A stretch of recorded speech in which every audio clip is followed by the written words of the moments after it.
Jonathan Lee Riches investigates. I am at the Coffee House Apartments in Pullman, Washington. If you've been following my channel, you know a little bit about this address right here, this apartment complex here. Yeah, we're going to talk about Brent Kopacka and the Moscow, Idaho case. There's a lot of misinformation and a lot of speculation out there about Kopacka connected with either Bryan Kohberger or the Moscow, Idaho tragedy. And I can tell you that all the investigation that I have done, I've found zero evidence of any connection between Brent Kopacka and Bryan Kohberger, or any connection between Brent Kopacka and the Moscow, Idaho murders. I spoke to the best friend of Brent Kopacka. His name is Darren Duncan, and he told me zero connection whatsoever. He's tired of the misinformation, and I actually believe him. There is zero evidence of any, social media connections or text messages between Kopacka and Kohberger. It's nonsense, people, and I'm here to debunk it. That's why I'm in front of his apartment. Now, yes, there was a standoff here, December 15th, 2022, the 14th into the 15th, and yes, officers shot Brent Kopacka, who served in the military.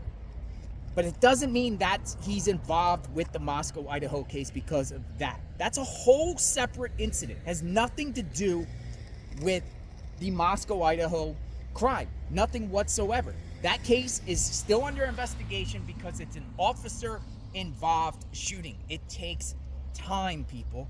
And then there's some misinformation being spread around that Brent Kopacka somehow killed this dog, Buddy, who was the dog that was allegedly skinned in Moscow a few weeks before the tragedy. That Brent Kopacka skinned the dog and then stole Buddy's collar and used the collar as a souvenir and took it as a trophy.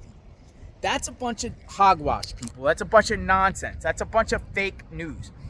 Brent Kopacka didn't do anything with this Buddy. I don't know why people continue to defame a guy that can't defend himself and speak up about it. I don't know if people want to just do it for entertainment, clicks and views, for whatever reason, but there's no connection. There's none. And I will keep sharing that there's no connection when people keep sharing that there is, but they're not providing any evidence, just a bunch of far-fetched speculations. It's nonsense. I think the public should just let him grieve. I think the public should just let it go. Authorities had their guy. They have Bryan Christopher Kohberger. He lived all the way over there. People are saying, well, he swung around and picked up Brent Kopacka at Nevada Street, which was on the PCA. That's a bunch of nonsense. There's no evidence of that. Authorities said Bryan Kohberger acted alone. He acted alone. Let's believe authorities when it comes to this. Praying for Brent Kopacka's family if they're watching. He's not involved. Let's move on to other subjects. I'm here to debunk the misinformation out there. Subscribe to my channel, hit the notification button. Let me know what you think. Do you agree with me or you disagree with me? If you disagree with me, I will read your comment. I want to know why, but let's let it go. Bigger things going on than Brent Kopacka.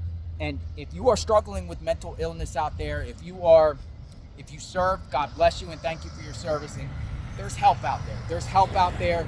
Surround yourself with good people. I don't know why authorities shot and killed Brent Kopacka, but let the investigation go through, and then when it comes out, I'll share it because, it needs to be shared at least, and then just put this all to bed. We'll talk soon. Everyone be safe. God bless.